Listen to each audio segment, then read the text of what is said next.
welcome to Your Family Dog, a podcast dedicated to helping families love living with dogs. Here are your hosts, Julie Fudge Smith and Colleen Pelar. Hi, welcome to Your Family Dog.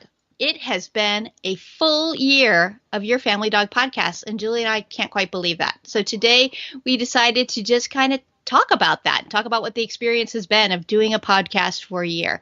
So Julie, what do you think about your grand idea of having the Your Family Dog podcast? Well, I have to tell you, I have been absolutely thrilled the entire year that you were so, willing is that's an interesting word to use, that you've been, that you showed up. That's right. That you have agreed to do this with me, because I can't imagine doing this podcast with anybody else. When I came up with the idea, I remember I was out in my backyard and I was, watering something, and I went, you know what? I started listening to podcasts. I should do a podcast. I should do a podcast with Colleen Pelar. And so I thought about it for about a week, and then I called you, and then it took, 6 months to actually get you to record the first one. But I can't imagine doing this with any other partner. To me, it's been a thrilling and great experience to spend this much time with you. That has probably meant more to me than anything else, was being able to spend this time talking dogs with one of the people that I admire and respect and like the most on this planet. So that's been probably the biggest joy for me, is actually spending this much time with you and talking dogs with somebody who gets it, who loves dogs as much as I do, and has helped me to come to a better understanding and appreciation of the dogs in my world. So that's probably the thing that I enjoy the most and have appreciated the most and found to be the most fun. And that's the other thing. It has been really fun talking to you every week. And that is such a lovely compliment you've just given me. What y'all need to know is that Julie called me up and said, let's do a podcast. And my first thing was like, I know what podcasts are, but I don't really listen to them. And I don't know why we should do one. And definitely I don't know why I should do one. And so it did take her quite a while to convince me that this was feasible, doable, and occasionally she still is kind of going, come on, let's go along, and I go, I don't really know if I have anything to say. And then once we start talking, apparently I'm full of opinions and I do have things to say, but I often show up thinking I've got nothing. My favorite was when I first talked about it, and I said, let's do a podcast, and you were listening and you didn't, so I was explaining podcasts and so on and so forth. You said, Julie, to tell you that my initial reaction to most anything is no. And I said, I know that, Colleen. I'm still going to hang in there, and I'm pretty sure you're still going to do this. I understand that. This is not off-putting to me. Your first reaction to this is no. So anyway, I knew that. That we often joke that the Pelar family motto is change is bad. Change is bad. So really my first reaction to most things really is no. Like, why would I do something different? Oh, what's happening now is just fine. It's not something new, something cool. Let's dive in. And yet you still did it. So I remember I suggested a couple of podcasts, and so you started listening to podcasts, and then you came back and said, I found this great podcast, and now I can't stop listening. Thank you very much. Yes. And unfortunately now I always have way more podcasts than I have free time that I want to be listening to. Oh yeah. So much less reviewing any of ours, but yes, yeah. I get that. So that's one of the best things. And sometimes people need to know how we set this up. Colleen takes care of all the finances, thank goodness, because if I did it, we would be in bankruptcy. So Colleen does the financing and I do the engineering. And I have to tell you, when I'm working on the engineering, I really enjoy it. I love the technical part of it. It's really fun. But sometimes I'm listening to this going, holy cow, like I actually know something. So that's really fun too, is this realization as I listen back to these podcasts as I'm engineering them, that like we really do have something to say. We really do have something positive to say to people. We have something, I've actually got something to say. And I will tell you, I don't think people listen because of me. I think they listen because of Colleen Pelar, who has a wonderful reputation among dog trainers. So that's when I don't think that's the case at all. But I think for many of our listeners have listened because of our guests. We've had some really amazing guests this year. We've been so lucky that people have graciously said yes when we go, hey, you want to be on our podcast? They're much more friendly than I am, apparently, because they've all just said yes without taking 6 months to agree. Yeah, and they're like, yeah, that sounds fun, and I'm like, okay. So I think it's made us a little bit more bold about asking people, because I think at first we're asking, let's ask people we know, because I'm a little afraid here. But people have we've had some great guests. We've had Jennifer, I can never pronounce her name, Shryak, yes, from Family Paws. Dr. Susan Tarrant, who talked to us about agility and what was it, lure coursing. Dr. Winnie McElroy, who talked to us about search and rescue.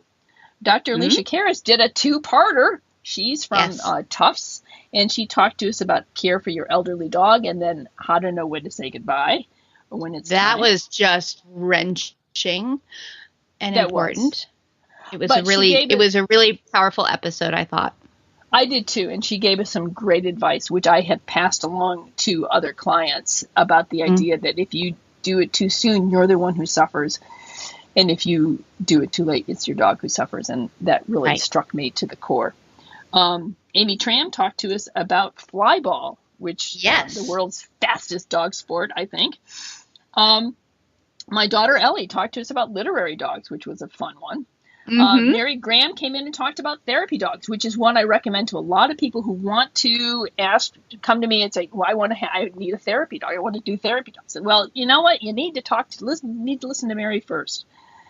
And Dr. Jim Carlson, my alternative veterinarian, talked to us about some interesting things in alternative medicine. And then Dr. Zazie Todd, who talked about making happy dogs happier, which was just a happy episode. I really enjoyed that. Yeah. One. And I think making happy dogs happier is sort of our ultimate goal. Like, we do know we spend a lot of time making unhappy dogs happier, but the vast majority of family dogs have pretty darn good lives. And we just want to make those lives just a little tiny bit better. And that's great too. So it doesn't have to be that your dog has a behavior issue of any sort. Just like, how can we make this dog's life just a little bit better? Yes, and if you listen to our favorite things episodes, you will get the cheap way to do it, and you'll get the overindulgent way to do it. So you can find your happy middle in there somewhere. But I think there's a lot of ways, and I think that's right, because ultimately, what we really want is for you to have the relationship that you want with your dog, that you two are happy and comfortable, and really appreciate and enjoy one another, and that's really the ultimate goal of your family dog, is to help you have the best possible relationship with your family dog. And we don't think there's one way to do that. We think there's the best way for you and your dog. We definitely, absolutely think it has to be positive reinforcement based. But if you and your dog are happy hanging out on the couch and doing nothing, and your friend and their dog are happy running 5 miles a day and then doing dock diving, and everybody's happy, that's perfect. So it's not a one size fits all. It's a matter of you finding what works best for you. And that's all Julie and I ever want, is for families to be happy with their dogs, and just whatever that looks like in your household sounds pretty good to us. Yeah, that's right. That's one reason why Colleen and I offer a wide variety of topics, anywhere from flyball to agility to search and rescue to intelligence toys to how to make your elderly dog happy. Because we realize that there's no one size fits all. There's lots of different ways. Just like you have a lot of different friendships in your life and a lot of different relationships, everybody's got a different relationship with their dog. And we just want to make you aware of some of the things that might be of interest to you and your dog that you can try quickly and easy. A couple of different things. What if you want to do agility, or a couple quick and easy things you can do at home to decide if that's something you want to pursue further. So we're certainly not telling you that you have to go out and train your dog on flyball, search and rescue, agility, and, whatever, and then go to, Dr. Carlson and have his aura checked or whatever. No, these are just things we want you to be aware of. I think one of the other surprising things for me, Colleen, is our geography. One of the things that we had really intended was to talk to American family dogs. Well, or the families. I don't know how many American family dogs are actually listening. Oh, I'm sure dogs are just wrapped. They're just sitting there going, what amazing things are Julie and Colleen saying today? Actually, my dog wasn't raptly listening. She was actually eating Chill Out, Fido, How to Calm Your Dog. So apparently that's how she chills out, is she actually eats the book Chill Out, Fido. So yes, both your dog and my dog have listened to many podcasts if we created them. I don't know how much they're rubbing off on them. But I think our intention was that they both told us how boring we are. I think we've gotten that feedback from the dogs. It's like, really? Why aren't there any balls involved in this? So I think our intended audience had been basically the American family dog. And the fact that we're actually worldwide is, I think, astounding to both of us. Astounding. Astounding. We have had thousands of downloads across many countries. We've had thousands of feed hits. Some of the countries that are more, we've hit Canada and the UK and in the US and Australia. Those are probably our top ones. But we have also have listeners in Argentina, Chile, Zaire, Korea, Finland, Hungary, India, Poland, Greece, the Philippines, and China. And that's just some of the ones. We also have, I think, Spain and Portugal and Sweden and Germany and some other ones. So, I mean, to have that many listeners in that many different parts of the world is just astounding to me. And humbling. It's really humbling and amazing, because when Julie said, let's do a podcast, one of the safety factors was, well, no one will listen. So, okay. And then it turns out people did listen. So thank you for listening, and thank you for participating. One of the things we really love is when we get questions from our listeners. Absolutely. That just makes us so happy. And so if you have ideas and suggestions for topics, we're heading into season 2 now. We've finished up a year. And as we go into season 2, we are looking for new ideas, new things. What do you want to know? So we are open to that. We love listener questions. We do. And there's 2 different ways that you can leave them. If you happen to be in Argentina, I wouldn't suggest calling. I'd probably suggest that you email us at feedback@yourfamilydogpodcast.com. But if you happen to be somewhere with a telephone, which is probably pretty much anywhere in the world these days. But anyway, you can also call us at, Colleen, I believe you have our phone number. Yeah, our number is 614-349-1661. Great. So please do call or email us. We want your questions. We want your comments, and we'd like suggestions for topics. Yes. So, and if you want to record a message on your phone, like as a voice memo, you can email the voice memo, and we could include your question on the air as you read it. So it could be, if you were in Argentina, you could send us that as a voice memo, and we'd be thrilled to get it so that we have the audio clip of you describing your question.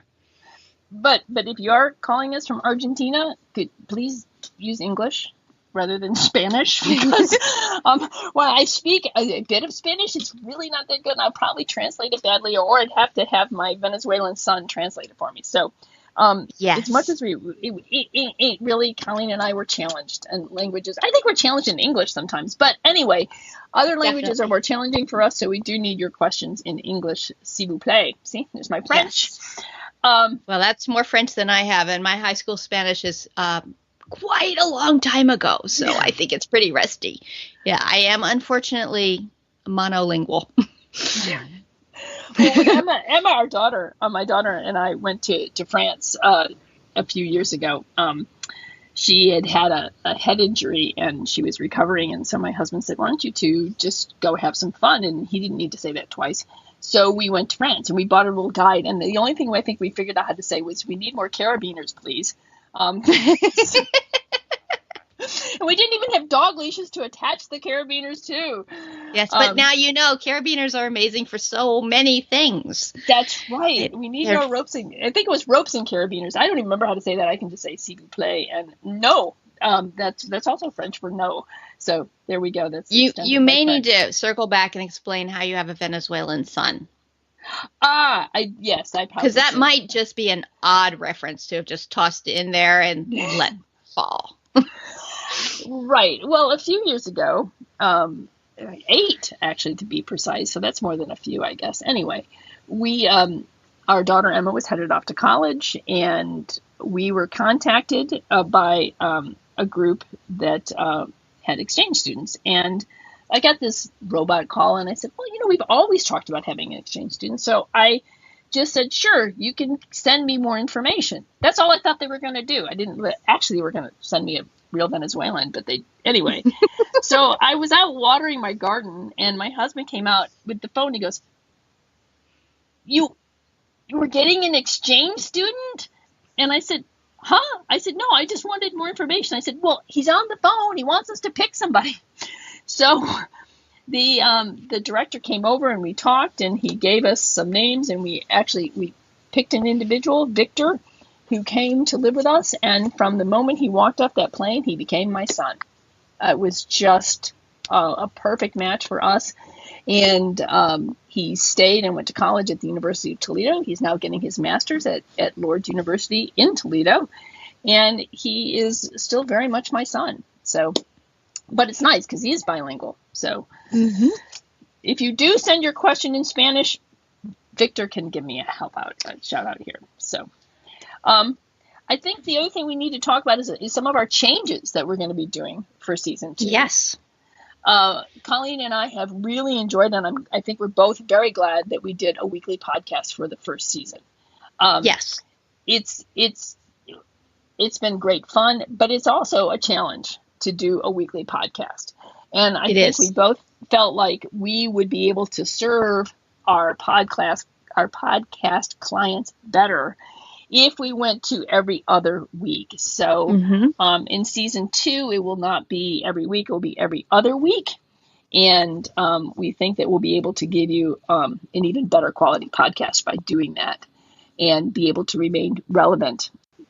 With going to every other week, we still would love your suggestions on any topics that you'd like, as well as any other guests. If there's a particular person that you would like to hear from, we would be more than happy to invite them on to talk to us about dogs. So if you've got somebody that you think would be a terrific addition, we would love to hear that from you too.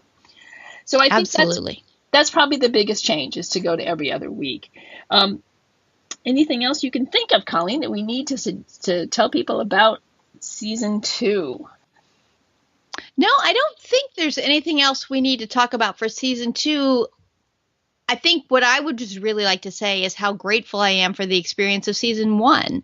Yes. And I've been really touched and overwhelmed by some of the feedback on it. And so I'm happy that it's a conversation that we're talking and hearing back, because I never wanted it to be a one-way, that we just say something and it just sits there. I wanted it to be an interaction between you and me, but definitely even more than that, between us and the listeners. And I'm just really, really pleased that is how it has turned out, and so grateful that that's the way it's happened.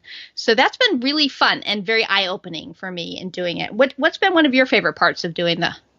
I would say the same thing. I think just relaxing into the conversational format, and I think having guests has been just really fun, and having the guests realize this is easy, and that's been very humbling to me, how comfortable so many of our guests have felt, and have really felt like, wow, that was really fun, and can I come back on, and you guys are really easy to work with. So that's been a real joy for me, that it's worked out that well. And the fact that people do listen, they do comment, they seem to really enjoy it. I think we've had some great compliments, one of which was, I felt like I'm sitting at the kitchen table with you and talking about dogs. I thought that's exactly what we were headed for. So it's nice to know that we are achieving, at least in that particular podcast, we achieved what we were looking for. So that's been, as you said, very humbling and very affirming. Yes. I didn't realize, I think I said earlier, that I had as much to say as I do. So that's also been kind of fun, that maybe I know more than I think I know. But I probably don't know as much as I think I know. So there's a combination in there. I think we've had some memorable moments with topics and with our guests. I think about Dr. McElroy when we were talking about search and rescue, and when we asked her, "How do you train for this?" and she said placentas. I think both you and I were like, "Never thought of that." That was an eye opener. That was an eye opener. It was a real eye opener. I think. We mentioned earlier, Dr. Karras, our two-parter with her. And the first one, when we talked about the comfort guide, I had actually recommended that podcast to a couple of vets who have said how much they enjoyed it and got a lot out of it. So I think that we're reaching a broader audience perhaps than we originally thought. So that's been very rewarding as well, that we've been able to offer information to not only family dogs, but to people who deal with family dogs. Now we've given a tool to vets that will help them when they're dealing with family dogs. And so that was a great thing too. Mary Graham had that wonderful story about the dog that got up on the counter. That was, I thought, one of the funniest moments we had when she was training up and the dog leaped up onto the counter at the school. So that was a great memory. How about you? Do you get any special memories of well, one thing that I think has been very interesting is, this may not be surprising since we've just described the fact that Julie said, let's do a podcast, and I said no, is Julie also offers a lot of topics and I say no. And one of the really difficult topics was knowing when to say goodbye and, caring for your aging dog. These are really hard. The grief pieces, it's hard. And I didn't want to do it. And I'm really grateful that we did. So several of our topics have been difficult in that way. Some of the, the rehoming topic was really hard. It's never a decision that people make lightly. And so when you said, let's talk about rehoming, I said, let's not, let's just talk about happy stuff. But the reality is we have dealt with some really challenging topics, and we will continue to in season 2. And I think that's important. I think it's important to meet people where they are in the challenging moments. And sometimes we don't have the answer, but we can at least say, we see the struggle and, we understand what you're going through. So that's, I think, been the most memorable part for me, is that some of the topics I least wanted to do have been some of the episodes that I think are most important. Yeah. And so I will continue to bother you about doing topics you don't want to do. Yay. But there was one lately, you suggested one, and I'm like, no, I don't want to do that one. And you're like, yeah, we need to do that one. So maybe the tide is turning a little bit. Maybe I'm going to be the happy dog person, and you're going to be the, no, we have to do the serious stuff, Julie. So I don't remember what that one was, but it's going to be an upcoming topic. I remember topic. what it was. I'm not going to say it right now because we're going to hold it, and hopefully it will come in season 2. But I did say it might be one that was better addressed with a guest, and we do have several guests on our wish list for season 2. So we have ideas, but again, always eager for more. Yes, for sure. So I think some of the more difficult topics, because the other thing, the reason I push for some of the more difficult ones is because it's a way for somebody to perhaps approach the subject and listen to it in a safe way. It's not always an easy thing to approach or to talk about when you're talking about how do I care for my elderly dog? How do I'm really grieving the loss of my dog and nobody seems to get it. So I wanted to offer a format and a discussion where somebody could at least begin to explore those topics. And they can do it without sort of in the privacy of their own car, home, office, whatever, so that it's something that you can begin to bring the light of day to. Yes. So, but we will also have fun topics as well. And I think one of the things that I've also appreciated about you, Colleen, and I hope the listeners appreciate both of us, is that we try to be honest about our own dogs. That the challenges that we have faced with our own dogs and that our dogs are not perfect. They will shred things that they're not supposed to. They will eat books like chill out, Fido. So no, luckily Luckily, she's only down in the corners, so I can still read the book.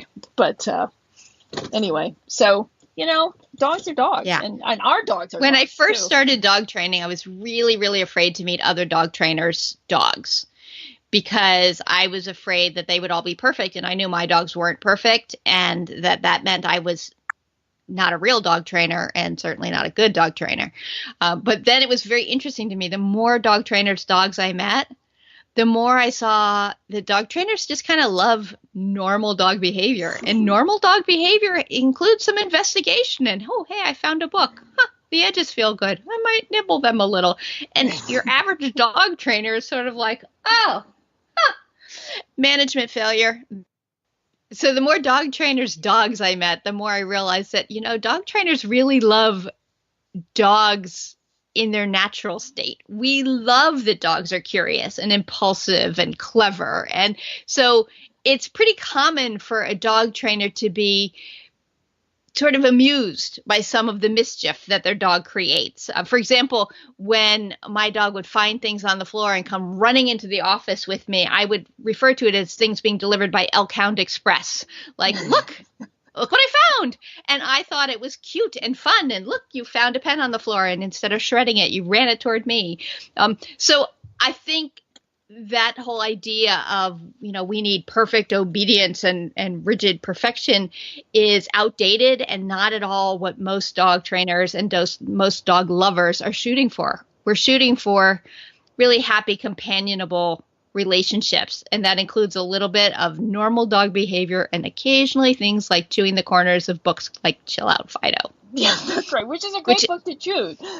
We'll put a link to Chill Out Fido in the show notes because clearly Zuzu wanted everyone to know about it. That's right. And apparently one of the great ways to chill out, because she is totally chilled on my floor right now, is to chew the edge of a book, Mm-hmm. Dogs need to chew. So, and the other thing is I think that we've come to this understanding of how wonderfully curious and inventive and creative dogs are. So if you appreciate that in your dog, you appreciate the fact that they are going to do goofy things like come running up to you with a pen. I remember Bingley, he used to pick up clickers, and he would put a clicker in his mouth, and he'd lean in my office door and look at me and go, click, and then he'd take off down the hall, and I'd have to run after him. And I just thought that was hysterical. I loved the fact that my dog would pick up a clicker. And so, we don't have these perfectly obedient dogs, but we have these engaged, happy, joyful kind of dogs. And that's what I'm looking for, is a dog who's engaged in life. And, engagement sometimes gets messy, and that's okay. Mm-hmm. So anyway, makes my dog happy to chew on Chill Out Fido, and I can still read it. You know what? After she's gone and the book's still on my shelf, I will pull it out and I will be so fond of this book because every time I pick it up, there will be this corner, which is this loving reminder to me of Zuzu. So I will have the book long after I have her, I think. Anyway, so think about it that way. When those things happen, or like when a dog steps in pain and then steps across your quilt, you know what? I now have a permanent reminder of that dog. So that's a good thing too. So anyway, we're looking forward to season 2. We won't be seeing you every week. We'll be seeing you every other week, but then it will give you more opportunities to think about things you want us to talk about. So there you go. This is a conversation. Talk to us too. We love it. All right. Well, thanks, Colleen. I'm so pleased and happy that you agreed to do this with me, and that I can't believe we actually have season 1 done. I know. It's a testament to your determination. Or foolhardiness. I don't know. One of the two. So thanks, Colleen, and we will see you next week, next season. Yes, indeed. Thanks for listening to Your Family Dog. Got questions? Interesting ideas? Colleen and Julie would love to hear them. Call 614-349-1661 or visit www.yourfamilydogpodcast.com to share your thoughts.